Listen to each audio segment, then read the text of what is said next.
വഴക്കിടുമ്പോൾ എന്തോ ചേട്ടാ ഇങ്ങനെയൊക്കെ പറയുന്നത്? എനിക്കൊന്നും മനസ്സിലാവുന്നില്ല. ഇങ്ങനെ അതും ഒരു ചെറിയ വഴക്കിന് ഇങ്ങനെയൊക്കെ പറയാൻ പറ്റുമോ? ഇച്ചിരി പയറ് കൊടുത്തില്ലെന്നൊക്കെ പറഞ്ഞിട്ട് മനസ്സിലുള്ളതൊക്കെ പുറത്ത് വരുന്നു ഓരോരുത്തരുടെയും. നമുക്കങ്ങനെ പറ്റുമോ? നമ്മൾ വഴക്കിടുമ്പം ദേഷിക്ക്, അല്ലെങ്കിൽ വഴക്ക് പറ, അല്ലെങ്കിൽ നീ എന്താ അത് ചെയ്യാതെ ഇത് ചെയ്ത് അങ്ങനെയൊക്കെ സംസാരിക്കുക. ഇതെന്താണ് ഇങ്ങനെ മനസ്സിൽ കിടക്കുന്ന അവരുടെ മനസ്സിൽ അതൊക്കെ വെച്ചിട്ടാണ് നമ്മളോട് അവരിപ്പോൾ സഹകരിക്കുന്നത്. ഇതൊക്കെ കഴിഞ്ഞില്ല അനുമോളെ, 2-3 ദിവസം ആയില്ലേ, ഇനി അത് മനസ്സിൽ വെച്ചിരിക്കണോ? എങ്ങനെ ചേട്ടാ? എനിക്കങ്ങനെ ഒരാളുടെ എൻ്റെ മനസ്സിലൊന്നും ഇരിപ്പുണ്ടെങ്കിൽ എനിക്ക് അവരോട് സംസാരിക്കാൻ പറ്റത്തില്ല. എൻ്റെ മനസ്സിലൊരു സങ്കടമുണ്ട്, എൻ്റെ മനസ്സിൽ അത്രയും സങ്കടം കിടക്കുക. അപ്പോൾ ഞാനെങ്ങനെ അവരോട് സംസാരിക്കുന്നത്? എനിക്കത് പറ്റത്തില്ല ചേട്ടാ. കാരണം ഞാൻ അങ്ങനെ മനസ്സിൽ വെച്ചിട്ട് അവരോട് പെരുമാറാൻ എനിക്കറിയത്തില്ല. അവരുടെ മനസ്സിൽ ഇതൊക്കെ വെച്ചിട്ടാണ് അവരെന്നോട് ഇങ്ങനെ കാണിച്ചത്. അപ്പം വഴക്കിട്ടപ്പോൾ അതെല്ലാം പുറത്ത് വന്നു. ഈ കിടക്കുന്ന മനുഷ്യനൊക്കെ ഇങ്ങനെ പറയുന്നതൊന്നും ഞാൻ ചിന്തിക്കുന്ന പോലും ഇല്ല. എന്തോ ചേട്ടൻ കേട്ടില്ലേ, അന്ന് പറഞ്ഞു കേട്ടില്ലേ, പിന്നെ നീ ഭക്ഷണം കൊടുക്കാത്തതേ പിന്നെ നിനക്ക് അവിടെ നിന്നിട്ട് വിളിച്ച് പറയാനാ, ആർക്കാ ഭക്ഷണം വേണ്ട, ആർക്കാ കറി വേണ്ടതെന്ന് ചോദിക്കുമ്പം അതൊരു നന്മമരം കളിക്കാനല്ലേ? ഇതെന്തോ ചേട്ടാ ഈ കറിക്കകത്തും ചോറിനകത്തും ഒക്കെ നന്മമരം കളിക്കുന്നത്? ഇവരൊക്കെ എന്തൊക്കെ മനസ്സിൽ വെച്ചിട്ടാണ് പറയുന്നത്?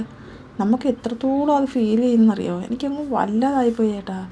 ഞാൻ അവരെ എങ്ങനെ എടുത്തതാണ്. എനിക്ക് വേണമെങ്കിൽ എന്തൊക്കെ പറയാമായിരുന്നു. അവരെന്നോട് എന്തെല്ലാം കാര്യങ്ങൾ പറഞ്ഞിട്ടുണ്ട്. അതൊക്കെ എനിക്ക് വഴക്കിടുമ്പം പറഞ്ഞൂടെ? ഞാൻ ആകെ പറഞ്ഞത് അത് ഞാൻ പറഞ്ഞതാണ്, നീ ഫൈനൽ 5 വന്നതിൻ്റെ അഹങ്കാരമാണോ നിനക്കെന്ന്. കാരണം അവൾ അത്രമാത്രം എന്നോട് സംസാരിച്ചു ചേട്ടാ. അതാണ് ഞാനത് പറഞ്ഞത്. അല്ലാതെ ഞാൻ വേറെ എന്തെങ്കിലും കാര്യങ്ങൾ അവരെ പറ്റി പറഞ്ഞ.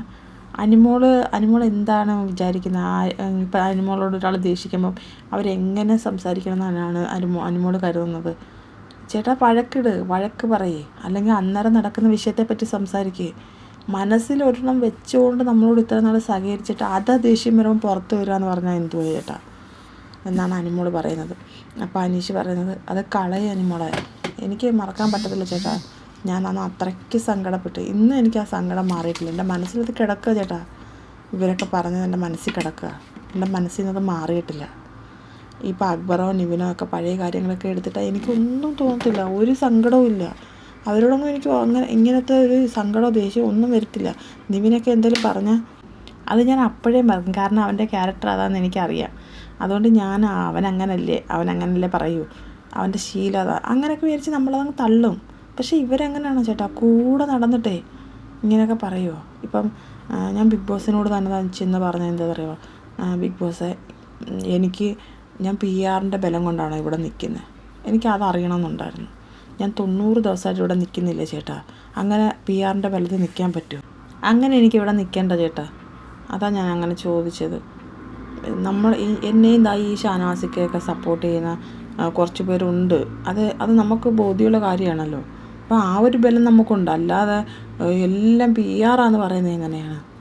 അത്രയും PR-കാർ ഇപ്പോൾ ചേട്ടനെ സപ്പോർട്ട് ചെയ്യുന്നവരെല്ലാം അപ്പോൾ PR-ആണ്. അപ്പോൾ ചേട്ടനെ സപ്പോർട്ട് ചെയ്യുന്നില്ലേ? PR ഇല്ലെന്ന് ചേട്ടൻ പറയുന്നത്. അപ്പോൾ ചേട്ടനെ ആൾക്കാർ സപ്പോർട്ട് ചെയ്യുന്നില്ലേ? അപ്പോൾ അതേ കണക്ക് എനിക്കൊരു സപ്പോർട്ട് വരത്തില്ലേ എന്നാണ് അനുമോൾ ചോദിക്കുന്നത്.